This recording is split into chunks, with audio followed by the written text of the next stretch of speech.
Let's face it, computers are everywhere. You come into contact with them at home, work, the airport, the grocery store. You're using some type of computer to take this course. You know what? There's probably one in your pocket right now. While computers are complex and can seem daunting to learn, they ultimately just calculate, process, and store data. In this lesson, we're going to take a peek at what's inside of a computer. We'll spend the next few lessons explaining how each of these components work, but for now, let's check out a typical desktop setup. Desktops are just computers that can fit on or under our desks. So here we have a monitor, a keyboard, a mouse, and a desktop. Sometimes we might even add a webcam, speakers, or a printer setup. We'll call these physical components hardware. Let's take a look at the back of the computer.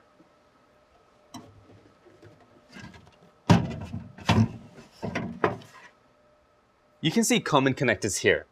The power outlet here, and the common ports here. Ports are connection points that we can connect devices to that extend the functionality of our computer.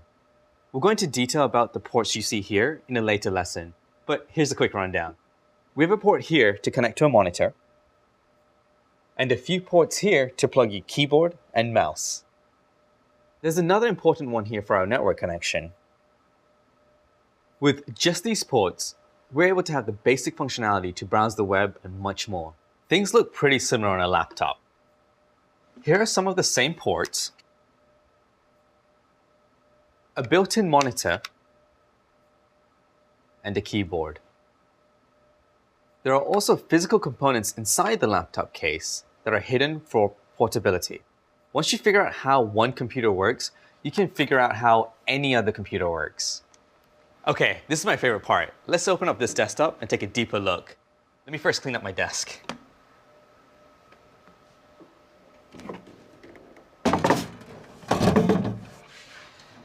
Get ready for it. Whoa, it looks pretty complicated, but that's okay. We'll take you through it. Let's start with a quick tour. Then we'll dive deeper into each of these parts in the next lesson. Right here, this component is the CPU, or Central Processing Unit, which is covered by this heatsink. You can think of the CPU as the brain of our computer. The CPU does all the calculations and data processing. It communicates pretty heavily with this component right here, RAM, or random access memory. RAM is our computer's short-term memory. We use this component when we want to store data temporarily. Like, let's say you're typing something into a chat or a piece of text in a word processor. This information is stored in the RAM. Don't worry, we'll cram in more details on RAM in a later lesson.